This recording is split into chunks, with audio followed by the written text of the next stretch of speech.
Nous sommes samedi 12 juin 2021. Vous êtes sur Canal 3. C'est votre journal du 13h. Voici les titres de cette édition.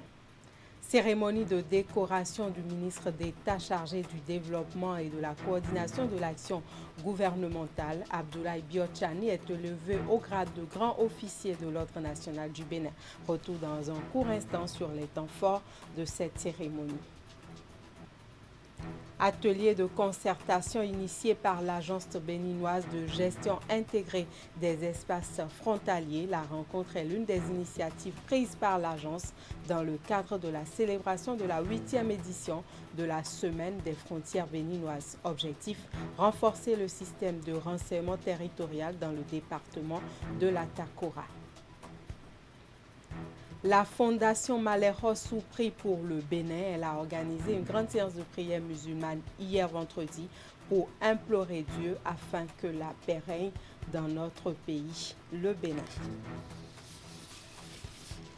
Voilà donc pour le sommaire. Bienvenue à toutes et à tous et merci de nous suivre. Abdoulaye Biotchani, ministre d'État du développement et de la coordination de l'action gouvernementale, élevé au grade de grand officier de l'Ordre national du Bénin. C'est à la faveur d'une cérémonie qui s'est déroulée dans la matinée d'hier vendredi dans les locaux de Sémé City à Cotonou. On en parle en détail avec Ingrid D et Herman Niabos. En vertu des pouvoirs qui nous sont conférés, nous vous élevons à la dignité de grand officier de l'Ordre national du Bénin. Il reçoit ses insignes des mains de la grande chancelière Mariam Talata Chabizimé devant parents et amis. Abdoulaye Biotchani, ministre d'État chargé du développement et de la coordination de l'action gouvernementale, élevé ainsi au grade de grand officier de l'Ordre national du Bénin pour les nombreux services loyaux rendus à la nation. La tradition de la grande chancellerie impose en effet que l'on donne à voir à tous le mérite reconnu et récompensé du récipiendaire que la nation honore pour cette riche et pleine vie, consacrée au développement, à la promotion de la qualité, de l'excellence des services rendus à la nation. Recevez, Monsieur le ministre d'État, au nom du président de la République, grand maître de l'ordre, et en mon nom personnel, nos vives et chaleureuses félicitations.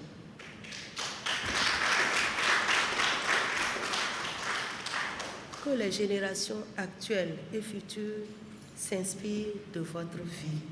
À cette cérémonie de distinction honorifique, le parcours professionnel du ministre d'État Abdoulaye Biotchani a été retracé dans les moindres détails. Tout en témoignant sa reconnaissance à la grande chancelière et au président Patrice Talon, le récipiendaire réaffirme son engagement à œuvrer davantage pour le développement du Bénin. Comme c'est le cas en pareille circonstance, le maître mot reste l'émotion. Même si cela ne transparaît pas en moi en ce moment, veuillez croire qu'après ces mots si élogieux de la vice-présidente, je ne pourrais pas rester insensible. Ensuite, j'ai un grand sentiment de reconnaissance et de gratitude à l'endroit de son Excellence, M. Patrice Talon. Je lui renouvelle mes remerciements pour l'opportunité qu'il m'a donnée et renouveler de poursuivre à ses côtés l'œuvre entamée pour redonner l'espoir à notre beau pays. C'est la première cérémonie d'admission dans l'Ordre national du Bénin que préside la grande chancelière Mariam Talata Chabizimé depuis sa prise de fonction le 23 mai, jour d'investiture du président Patrice Talon. Autre chose maintenant, remise d'un important lot d'intrants à l'Union communale des coopératives villageoises maraîchères de Sémépoji. C'est un appui du Fonds national de développement agricole. Compte rendu à Sionbo Kanya, Sionbo Moufit Sagouran. Le ministère de l'Agriculture, de l'Élevage et de la Pêche, à travers le Fonds national de développement agricole, accompagne l'Union communale des coopératives villageoises maraîchères de Sémépoji. La structure est allée offrir des intrants agricoles, dont des sacs d'engrais, des cartons de semences de tomates et de carottes, des urées. Cela vise à encourager les maraîchers à redoubler d'efforts.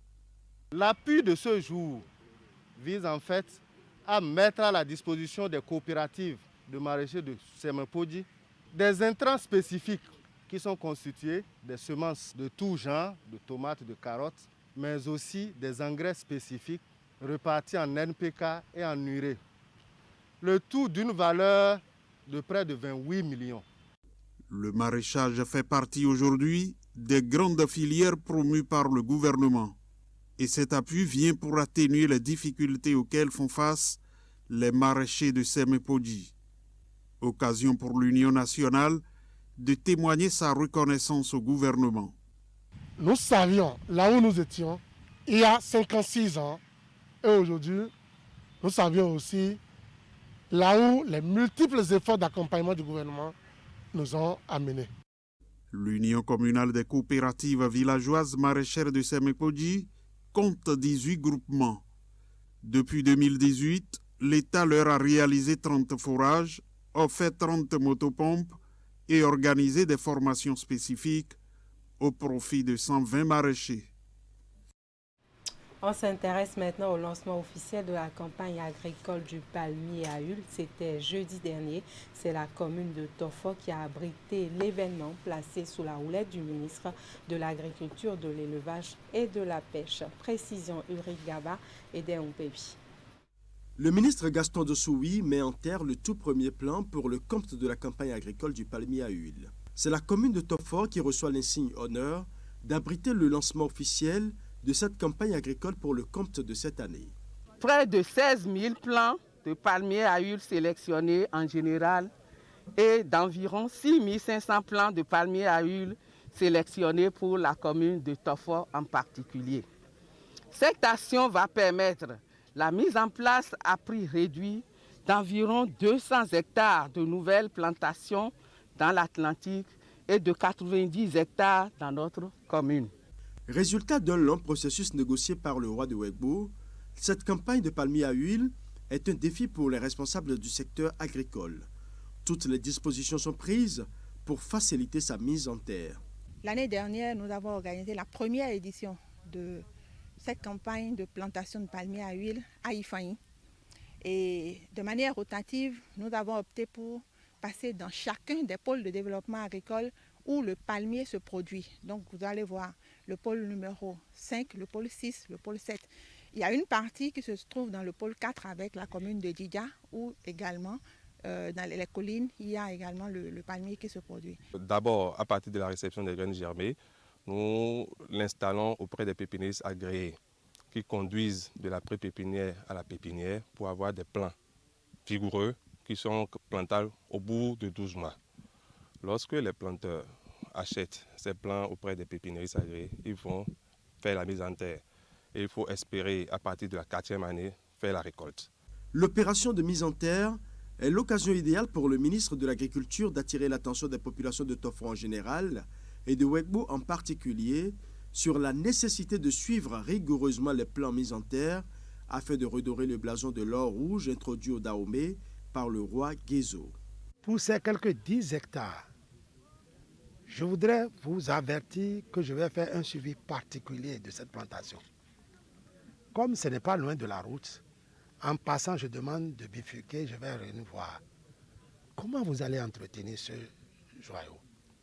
L'idée du roi de Tofo, est-ce que ça va générer d'autres? Ça va faire des émules? Est-ce que ça va faire école? Je vais voir. Le palmier à huile, l'huile de palme du Bénin ne manque jamais de marché. Comment on fait pour davantage transformer les produits issus de palmier pour faire l'huile, pour faire des huiles, pour faire du savon, pour faire des produits cosmétiques, pour aller vers le marché international? Tel doit être notre leitmotiv. La mise en terre des plants de palmier à huile s'est poursuivie sur un autre site de Wegbo en présence du maire de Tofo, grâce au producteur Marino Mathias, qui émerveille par la qualité de son travail sur un espace de plus de 100 hectares. Et toujours par rapport à cette actualité, le site de 10 hectares choisi pour abriter le lancement officiel de la campagne est mis à disposition par le Palais Royal de Ouégbou qui a personnellement sollicité cette doléance auprès de l'autorité. C'est donc avec satisfaction que le roi de la localité accueille la réponse positive du gouvernement suite à la doléance. Il en profite pour exhorter ses pairs têtes couronnées à saisir eux aussi cette opportunité qui certainement va les aider à mieux gérer les besoins de leur palais. Je vous propose de suivre le roi. Mi dele kundo hrondo homi tomeo aika mi tom monu bodo mi ni sepo togan ba mi sepo togan bo biye do mi do aikungba bodo klenpa bodo ali mi ko so do nde bu humo amo dedi do juro mi ba yedo ina do te onu mi 100%. Do dada gezo wa ken de hoa to me fi o te wa go zo dokunu gbe obi o khoso de vocale asro din bodo mi na do de e o mi na do de nu mi nugbo mi lo di nu trolo a do mi ka do akuno gbero to yiro we boro nu mesen mi ton le mlan we bo asan pe be wa do de 10 hectares nu mi ni a khoso de se be na pacha de vrafo ni yiro pe bo khoso na timeni e nu dimbo e o de we bo khoso bi o de be doni e nyero na won lawe ma diyan e na yun ya nu mi a khoso no bi onu a e lo to gan sisi jeka parti talon de suwe hun gbe nu mi de mi pe yo bodo mede do glebo khoma de wa mede do aikun gba bo khoma de wa palais debu e bi o te yo mi la do de nu ye be na mo ten bodo ren ron e tomena ba fifa na ti do home mi na foma da lo tewe so mo dada no te a lo so mo mi na pan ko gle mi ton bona de u bonu e juro to gande su bonu e yin kokon mi gba li de voji yo mi na mo amo e zero collision yo talon na zeka me do ta gbe wan de ndo bona yin se do khachele yo ene e ga yin me da sin po ji kere we ya yele bodo projet de votre dimba ko bo khoso de me bondo de na ko ba do nu de eta wewe yo na su do posin akwe bona mo eta we yo iro do grading bodo a to o ton mi do ne on le ko te ko ene bo mi kana do nu o gan le mi gan le kere da ji jon fi bodo ali po glen pa po e mi do bodo 10 hectares na le na mi ko na mi o de amo vino gonu bi o to gbere a mi mo tracteur do pore yo mi na ze bona le bona kon gele ona o de mi ko ena do sisi bona do inko fifa jena. Dans un tout autre registre à présent, le programme présidentiel de recrutement annuel de jeunes demandeurs d'emploi est en cours au Bénin depuis plusieurs mois maintenant. Il vise à aider les entreprises dans le besoin de personnel à recruter des profils souhaités. Jeudi, ils étaient encore des centaines de candidats invités à plancher devant des jurys dans un entretien. Précision. C'est la 14e cohorte du programme spécial d'insertion dans l'emploi à laquelle sont conviés environ 300 jeunes. Les candidats passent devant un jury pour un entretien chacun dans son domaine de compétences. À l'occasion, divers jurys sont mis sur pied. Plus de la moitié des nouvelles demandes d'emploi, ce sont les entreprises qui avaient déjà pris des jeunes au préalable. Donc vous avez des entreprises qui avaient déjà pris des jeunes, une dizaine, il y en a qui ont pris jusqu'à une trentaine. Mais si ces entreprises n'étaient pas satisfaites, elles n'allaient pas revenir vers le programme pour recruter de nouveaux agents. Donc pour nous, c'est toute une entière satisfaction que les entreprises qui acceptent le partenariat, que l'État leur a proposé à leur profit, que ça soit quand même toujours de bonne facture. Dans chaque jury, les promoteurs d'entreprises ou leurs représentants. Comme à chaque fois, le ministre des Petites et Moyennes Entreprises et de la Promotion de l'Emploi, Modeste Kérékou, est présent. Nous avons des candidats qui ont tout à fait le profil et les compétences pour les postes recherchés. le fait déjà de passer là maintenant en situation d'évaluation, c'est déjà une opportunité. Les personnes, ces jeunes, ont cette opportunité d'être devant un jury, d'apprendre à se présenter, d'apprendre à développer des arguments. Donc, les chefs d'entreprise ont la possibilité de suivre directement le déroulement des interviews, d'apprécier par eux-mêmes le niveau de compétences techniques, le niveau de motivation, le niveau d'engagement des postulants et d'avoir déjà une idée donc, du collaborateur, de la collaboratrice qu'ils s'apprêtent à recevoir dans leur entreprise au fin d'intégrer leur équipe pour poursuivre le développement, l'essor de leur entreprise. Le PSIE est un programme présidentiel de recrutement annuel de 2000 jeunes. Grâce à ce programme, l'État prend en charge le paiement des salaires, le solde et les accessoires de ces jeunes. Près de 7 milliards de francs CFA l'an sont mobilisés et disponibles. L'Agence béninoise de gestion intégrée des espaces frontaliers poursuit ses activités entrant dans le cadre de la célébration de la 8e édition de la Semaine des frontières béninoises. Elle a initié jeudi dernier un atelier de concertation qui a mobilisé autorités politico-administratives de la TACORA, des forces de l'ordre de défense et de sécurité. Objectif principal, renforcer le système de renseignement territorial dans le département de la TACORA. Reportage.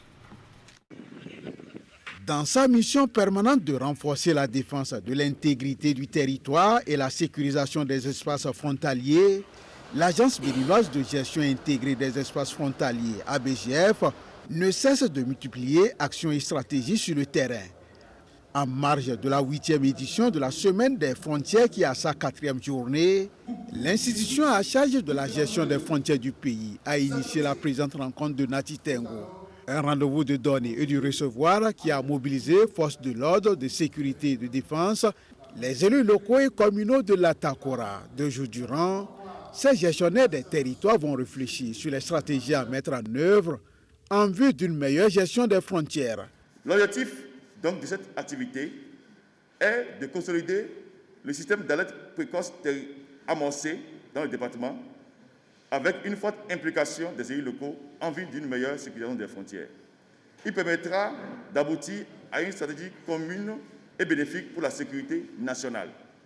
Elle vise à sensibiliser et à renforcer les capacités des gestionnaires du territoire que sont les élus locaux ici présents en relation avec les forces de défense et de sécurité au fin de s'assurer de l'engagement et de l'implication des communautés dans la coproduction de la sécurité.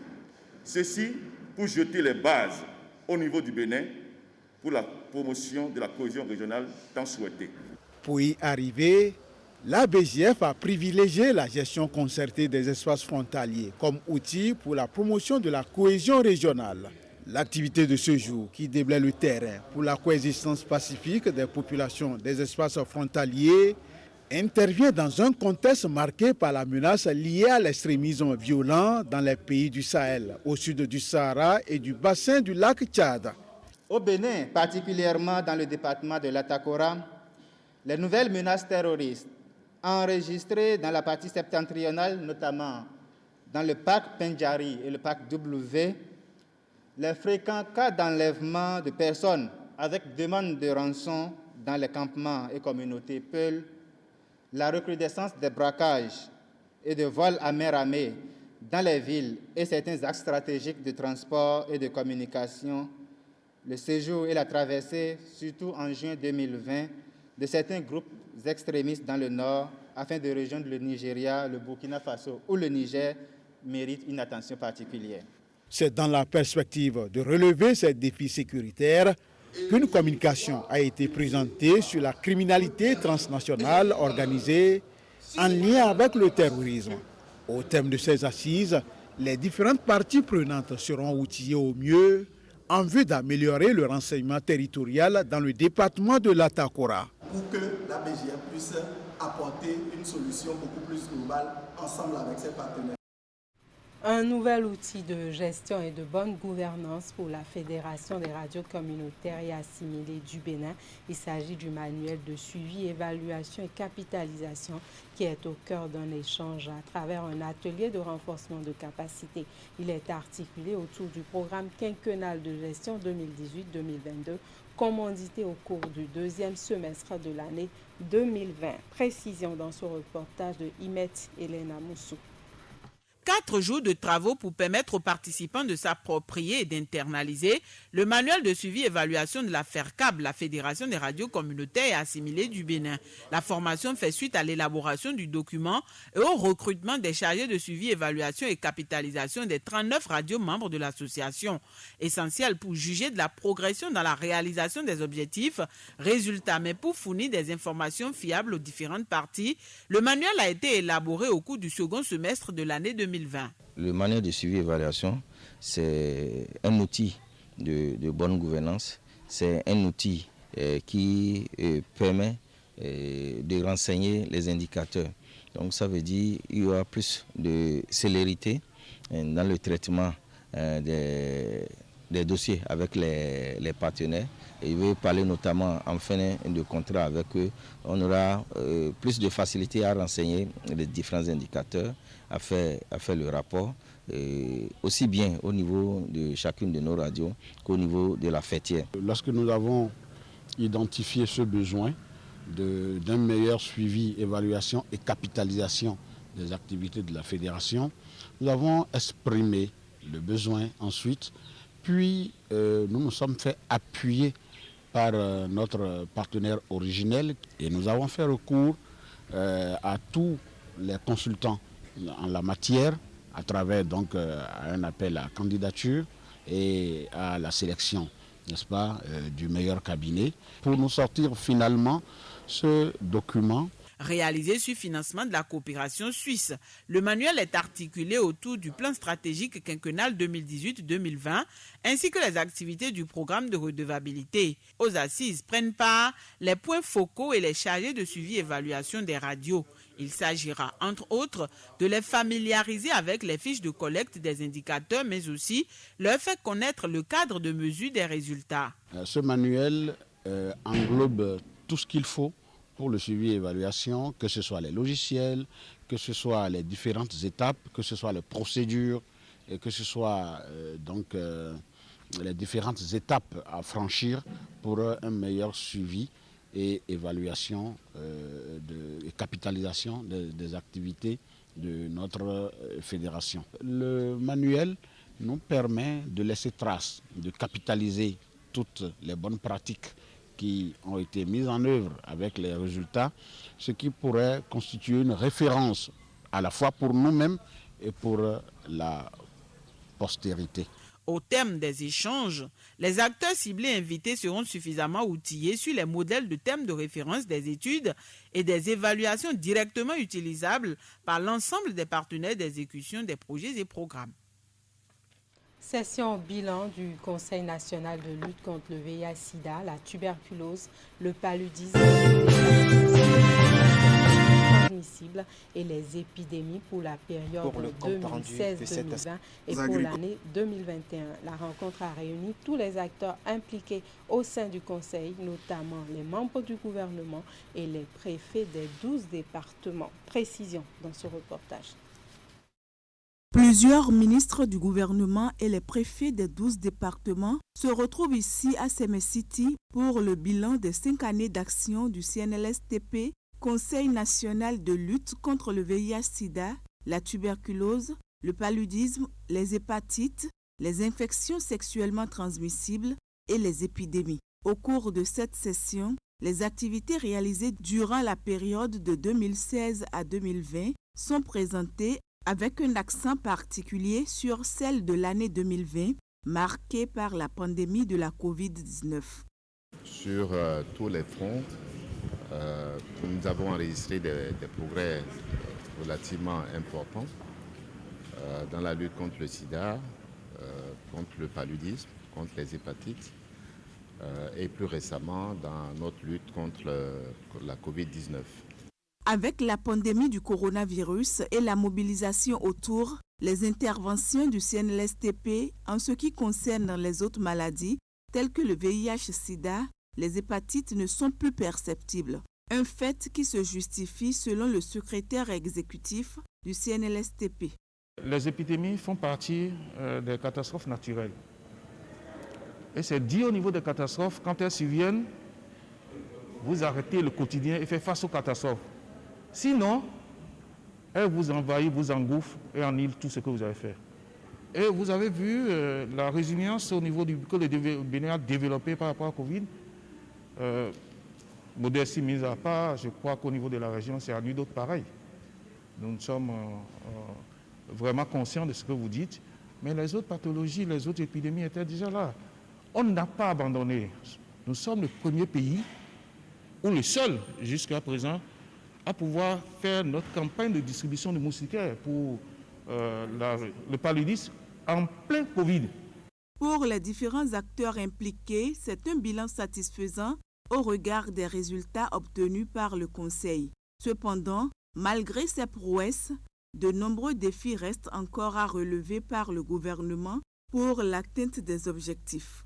Le cas du VIH, sur les 3,90, nous avons déjà atteint 1,90, mais il reste le défi par rapport aux autres, notamment par rapport au dépistage. Il faudrait que nous amenions la population à se dépister encore plus pour que 90% soient effectivement dépistés et que lorsqu'on les dépiste effectivement et qu'on trouve des cas positifs, 90% soient mis sous traitement et une charge virale indétectable. Déjà avec l'ARCHE, la phase de l'assurance maladie de l'ARCHE, déjà qui permet de prendre en charge les pauvres extrêmes et non extrêmes, est également quelque chose de très important pour assurer une prise de charge efficiente de ces pathologies.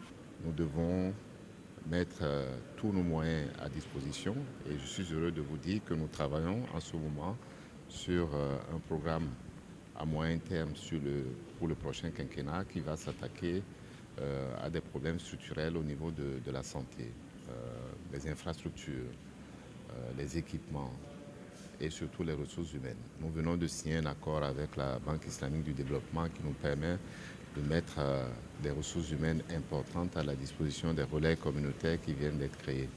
Le chef de l'État assure la présidence du CNLSTP. Créé par décret numéro 2018-149 du 25 avril 2018, le CNLSTP est l'organe suprême de veille, d'orientation et de coordination des interventions en matière de lutte contre ces maladies. Et je l'avais annoncé dans les titres de ce journal, eh bien la Fondation Malais Rosso a organisé hier vendredi une séance de prière à l'intention de la nation béninoise. C'est après le sermon de l'imam de la mosquée Médine d'Agori Plateau dans la commune d'Abomey-Calavi que la prière a été dite pour que la paix règne dans notre pays, le Bénin. Précision, Ali Moumouni et Deumbevi. C'est depuis son pupitre que l'imam Moutawakil a prié pour la nation béninoise. Lors de son sermon de la prière du vendredi, il a invoqué Allah pour que la paix règne au Bénin.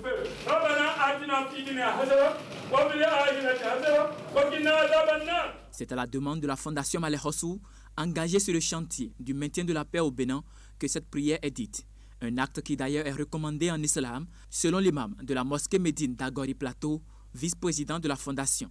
On doit prier pour l'État, pour le gouvernement, pour son chef, pour ses ministres, pour ses institutions. Pourquoi? Parce que s'ils ne sont pas bien, nous ne serons pas bien. S'ils ne gèrent pas bien, nous ne serons pas bien. Si on ne prie pas qu'ils viennent, qu'ils soient ensemble, on ne sera pas bien. On parle la faim, la charité de la vie. Prions pour eux, pour qu'ils suivent le droit chemin. C'est notre devoir. On ne prie pas pour gagner quelque chose auprès de ceux-là. C'est pour nous-mêmes. Parce que quand ils souffrent, nous allons souffrir plus. Et ce que nous voulons, c'est la paix. Et ce qu'il a dit, le pardon.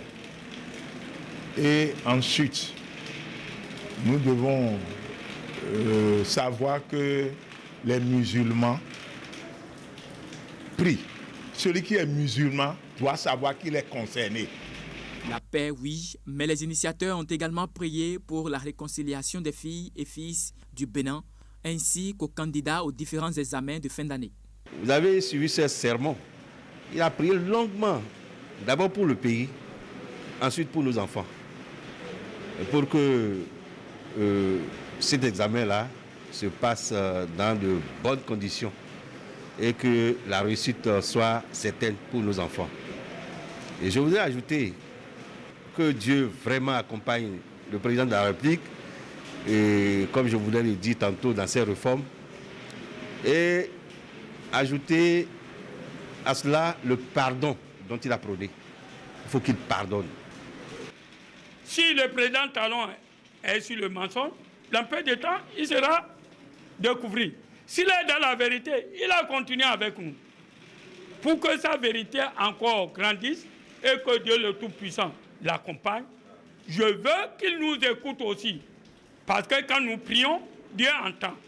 C'est à eux de poser des actes. Que Dieu donne la sagesse à notre président de la République, qui n'écoute pas les on-dire.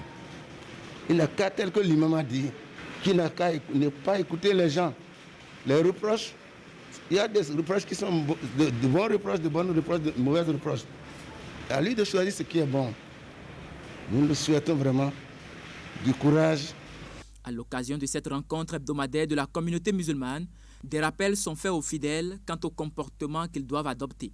Cette prière de la Fondation Malais Hossou est le début d'une nouvelle série qui sera dite dans les grandes mosquées sur l'étendue du territoire national. Voilà qui vient mettre un terme à ce journal. Toute l'équipe qui m'accompagne vous remercie pour l'attention et la fidélité. Passez de très bons moments en compagnie de nos programmes sur Canal 3 Bénin.